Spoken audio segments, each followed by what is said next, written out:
ಕೂಡ ಅವರ ಪಾದಯಾತ್ರೆ ಎಲ್ಲೆಲ್ಲಿ ಮಾಡ್ತಾ ಇದ್ದಾರೆ ಅಲ್ಲಿ ಅದರ ಹಿಂದಿನ ದಿವಸ ನಾವು ಹೋಗಿ ಅನೇಕ ಪ್ರಶ್ನೆಗಳನ್ನು ಅವರಿಗೆ ಹಾಕ್ತಾ ಇದ್ದೇವೆ. ನಿಮ್ಮ ಕಾಲದಲ್ಲಿ ಏನಾಗಿತ್ತು ಅನ್ನೋದರ ಜೊತೆಗೆ ನಾವು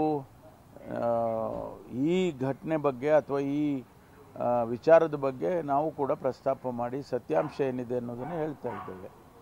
ಪ್ರಾಸಿಕ್ಯೂಷನ್ ಬಗ್ಗೆ ರಾಜ್ಯಪಾಲರು ಮುಂದೆ ಇದೆ. ಸೊ ರಾಜ್ಯಪಾಲರು ನಡೆ ಮೇಲೆ ಏನಾದರೂ ಹೋರಾಟದ ಪ್ರಶ್ನೆಯಿಂದ ಈ ಕಾನೂನು ಪ್ರಕಾರ ಏನು ಮಾಡಬೇಕೋ ಈಗ ಅವರು ನಮಗೆ ವಿಶ್ವಾಸ ಇರ್ತಕ್ಕಂಥದ್ದು ಕ್ಯಾಬಿನೆಟ್ ಅಡ್ವೈಸ್ ಏನು ಮಾಡಿದೆ, ನೀವು ವಾಪಸ್ ತಗೊಳ್ಳಿ ಶೋಕಾಸನ್ನು ಮತ್ತು ಆ ಪ್ರಾಸಿಕ್ಯೂಷನ್ಗೆ ಏನು ಕೇಳಿದ್ದಾರೆ ಅಬ್ರಾಮ್ ಅದನ್ನು ರಿಜೆಕ್ಟ್ ಮಾಡಿ ಅಂತೇಳಿ ನಾವು ಆ್ಯಸ್ ಎ ಕ್ಯಾಬಿನೆಟ್ ಅಡ್ವೈಸ್ ಮಾಡಿದ್ದೀವಿ ಗವರ್ನರ್ಗೆ.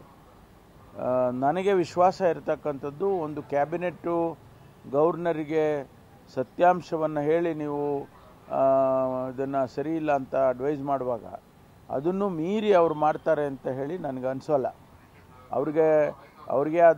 ಅವರಿಗೆ ದತ್ತವಾದಂಥ ಅಧಿಕಾರ ಇರ್ಬೋದು, ಆದರೆ ಕ್ಯಾಬಿನೆಟ್ಟಿನ ಅಡ್ವೈಸನ್ನು ಅಷ್ಟೊಂದು ಸುಲಭನಾಗಿ ಅವರು ರಿಜೆಕ್ಟ್ ಮಾಡಲ್ಲ ಅಂತ ಅಂದ್ಕೊಳ್ತೀನಿ.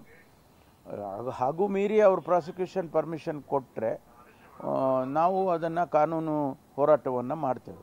ಒಂದಷ್ಟು ಸಚಿವ ಕ್ಯಾಬಿನೆಟ್ನಲ್ಲಿ ಬದಲಾವಣೆಗಳಾಗ್ತವೆ ಅನ್ನುವಂಥ ಚರ್ಚೆಗಳಾಗ್ತಿದೆ. ಅದೇನೋದು ಗೊತ್ತಿಲ್ಲ, ಅದೆಲ್ಲ ಏನಿಲ್ಲ.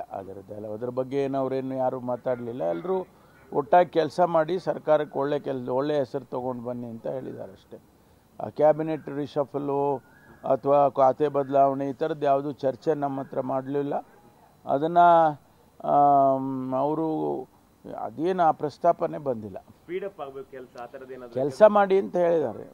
ಎಲ್ಲ ಕೆಲಸ ಮಾಡಿ ಒಳ್ಳೆ ಹೆಸರು ತೊಗೊಂಡು ಬನ್ನಿ ಸರ್ಕಾರಕ್ಕೆ ಅಂತ. ಯಾದಗಿರಿ PSI ಹೌದು.